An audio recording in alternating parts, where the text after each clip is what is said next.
Sa panahon na ito ng mahal na araw ay inaalala natin ang ginawa ng Panginoong Hesus para sa sangkatauhan. Si Jesus ay tagapagligtas at hari. Sa Kristyanismo ay napakahalaga ng doktrinang ito sapagkat ito nakasalig ang ating pananampalataya at ang ating pag-asa. Kung si Jesus ay hindi tagapagligtas at hindi hari, ay walang kabuluhan ng ating pananampalataya. Kaya naman inaalala natin sa mahal na araw na ito ang kanyang pagiging hari at ang kanyang pagiging tagapagligtas pagkatapos dumaan ng maraming hirap. Subalit sa paanong paraan ba ipinakita ng Panginoong Hesus ang kanyang pagiging tunay na anak ng Diyos o Mesiyas?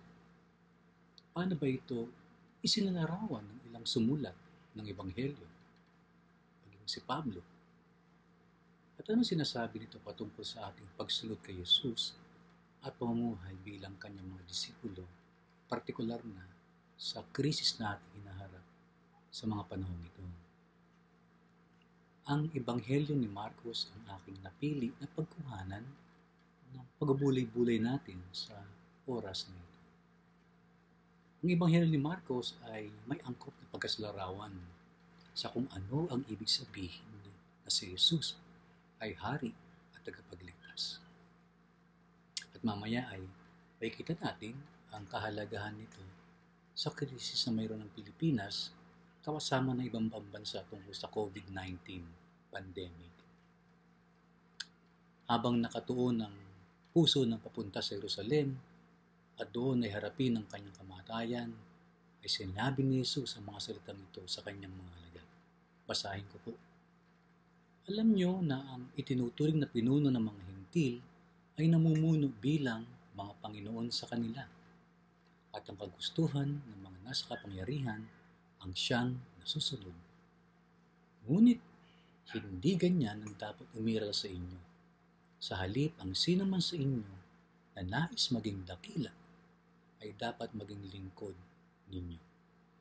At ang sino mang nais maging pinuno ay dapat maging alipin ng lahat. Sapagkat ang anak ng tao ay naparito hindi upang paglingkuran, kundi upang maglingkod at upang mag-alay ng kanyang buhay para sa ikatutubos ng marami. Sinabi ito, mga kapatid ng Panginoon, sa mga disipulo niya na kanyang kasama sa loob ng 3 taon. Sa panahon o sa kalagitnaan ng mga disipulo ay nag-aagawan sa posisyon, popularidad at kapangyarihan.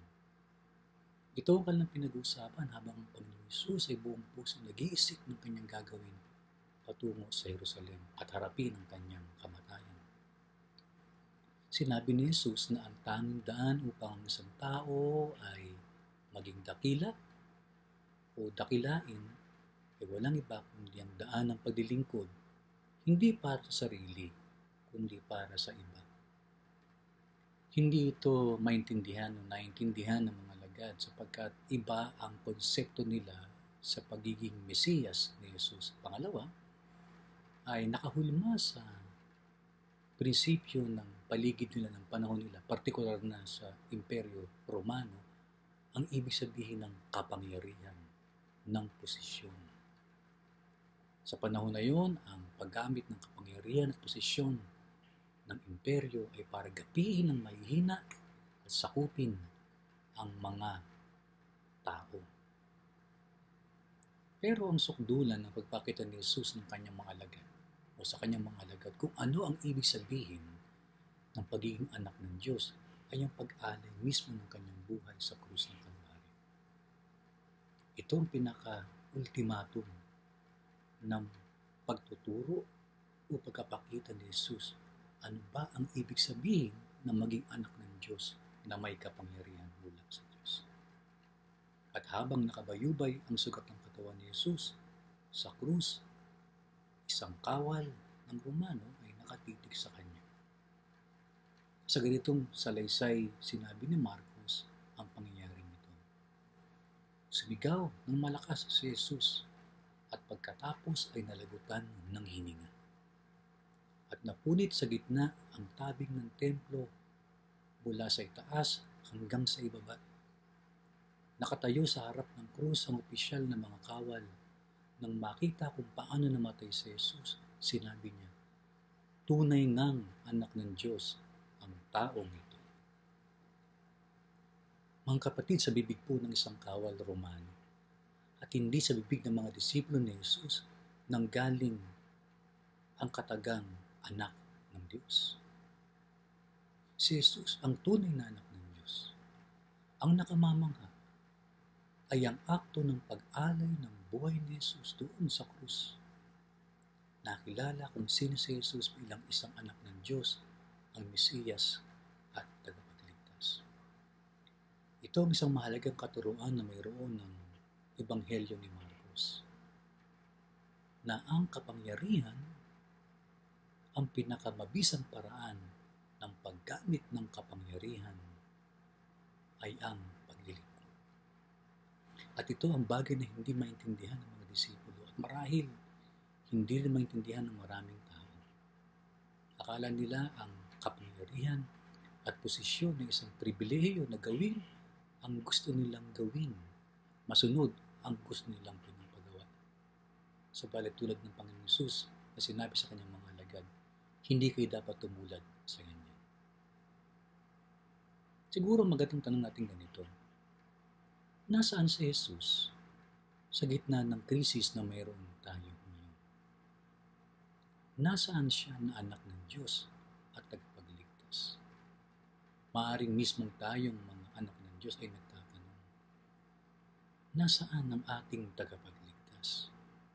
Nasaan ang Diyos sa panahon ng kahirapan na ito, na kung saan kailangan natin siya, na kung saan kailangan ng mga tao, lalo na mga may hirap at walang kapangyarihan, nasaan ang kanilang tagapagligtas?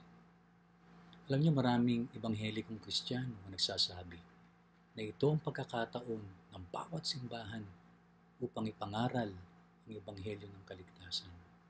Kaya marami ang ginagamit ang krisis na ito upang sabihin sa tao na magbalik loob sa Diyos. Maraming mga mangangaral, mga Bible teachers sa may kitalat na social media na ginagamit ang sitwasyon na ito upang ilapit ang tao sa Diyos. Mahalaga po ang pangangaral, hindi po ako laban dyan kailanman. Pero mas mahalaga ay ang maisakatauhan natin si Kristo sa buhay natin. Ito ang panahon na hindi lamang tayo puro salita at pangangaral at Biblia ang ating hawak. Bagkus ito ang panahon upang tayo tumulong at makiisa. Higit sa lahat ng panahon na ito na maging ilaw at asin tayo ng sanlibutan. Wala pong duda na sa mga nagdaang mga araw ay masabi natin at malinaw na hindi ang mga trapong politiko at ang mga relihiyoso ang larawan ni Kristo. Si Kristo po ay nasa katauhan na tinatawag nating mga bayani. Ang mga bayani ay kilala sa paggawa ng mga bagay na dakila hindi para sa kanilang sarili kundi para sa kanyang bayan o para sa nakararami. Sila ang mga frontliners tinatawag natin. Kasama dito yung mga nasa medical field. Hindi lang naman yung mga frontliners, mga nurses, even lahat ng mga nasa ospital ay ginagawang kanilang partisipasyon para dito. Ang mga tapat na militar na nagpapatupad ng batas na nakababad, magdamag, minsan nakabilad sa init ng araw. Kasama na rito ang mga korporasyon na nagbibigay ng pondo para mapangalagaan ang mga health workers natin. Mga bayani rin sila. Mga bayani rin ang mga ordinaryong mamayan na nag-iisip paano makakatulong na makapagbigay man lang ng pananghalian o pantawid gutom sa loob ng isang araw sa kanilang makakaya. Madami din na makita natin ng mga nagtatahi ng mga mask and do-it-yourself protective gears at pinamimigay ito sa mga frontliners natin.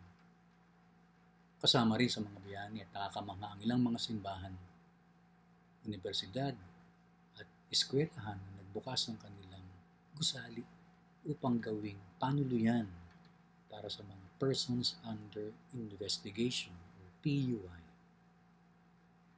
Ang gustong-gusto ko po ay yung mga musikero natin na kilala at mga hindi kilala, YouTube artist na ginagawang entablado ang social media as platform para mangalap ng donasyon at may pantulong sa mga lubos na nangangailangan.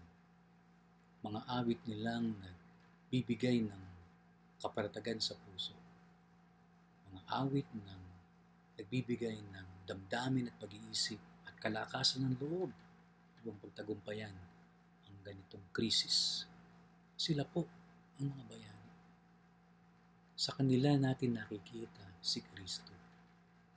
Hindi sa posisyon, wala silang posisyon, hindi sila makapangyarihan maaari, pero sa kanilang paglilingkod, ang daming tao ang tulungan, ang daming tao ang ibigay ng pag-asa, ang daming tao ang gumaya sa kanilang mga ginawang pagtulong.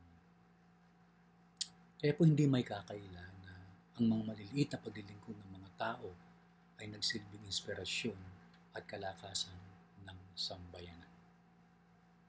Ang gobyerno ay ginagawa ang paraan, damat hindi sila coordinated minsan at maraming umaangal sa gobyerno. Pero isang nakita natin dito, sa panahon na ang institusyon, ang posisyon, ang kapangyarihan ay hindi makita. Lumabas ang puso ng pagtulong. Lumabas ang pagtutulungan. Lumabas ang mga halimbawa na sinasabi ni Kristong paglilingkod. Sa kabuuan ng sinasabi na Kristo ay ito. Ang mabuhay para lamang sa sarili ay buhay na makasarili. Ang mag-alay ng buhay ay dakila. Ito ay nagbibigay ng pagkakataon sa iba na mabuhay tulad ng iba. Si Jesus, na ating tagapagligtas at hari, ay hindi dapat tingnan lamang bilang susi papunta sa langit. Dapat na siya ay tingnan na isang halimbawa ng paglilingkod sa kapwa.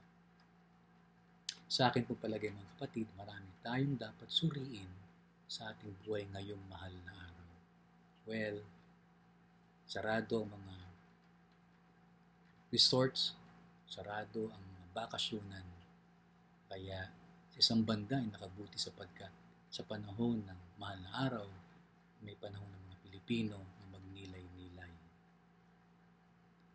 Marami tayong dapat pag-isihan at baguhin sa ating buhay upang makasunod tayo sa daan ni Jesus at huwag magkamali tulad ng kanyang mga alagad. Ang paglilingkod para sa kapakanan ng iba ay nangangailangan ng tapang at lakas ng loob. Sa panahon ngayon ay nakikita natin kung paanong ang may kapangyarihan, impluwensya at salipi ay isang pribilehiyo ang magawang isalba ang sarili kahit matakpan ng iba. Wala tayong karapatang magparatang sa mga nakabalitaan natin kung tayo man ay nagbubulag-bulagan naman sa pagtulong para sa ating kapwa. Ano nga ang ibig sabihin na si Jesus ay tagapagligtas at Mesiyas? Ibig sabihin nito, ang kapangyarihan ng Diyos ay kanyang naipapakita sa pamamagitan ng pag-ibig at paglilingkod. At ang pagsugo ng Diyos sa Panginoong Hesus ay upang ipakilala sino ang Diyos. At sa buhay ng Panginoong Hesus, sa kanyang paglilingkod, sa kanyang paghanap sa mga nangangailangan, sa kanyang pagsulong ng hustisya, at sa kanyang pagkapakumbaba, ay naipakilala niya ang Diyos sa tao. Ngayon para po sa ating panahon naman, upang ipakilala natin ang ating Panginoon Hesus, hindi sa salita, kung hindi sa paglilingkod at pagsasagawa. Sumayin niyo nawa ang Panginoon. Maraming salamat.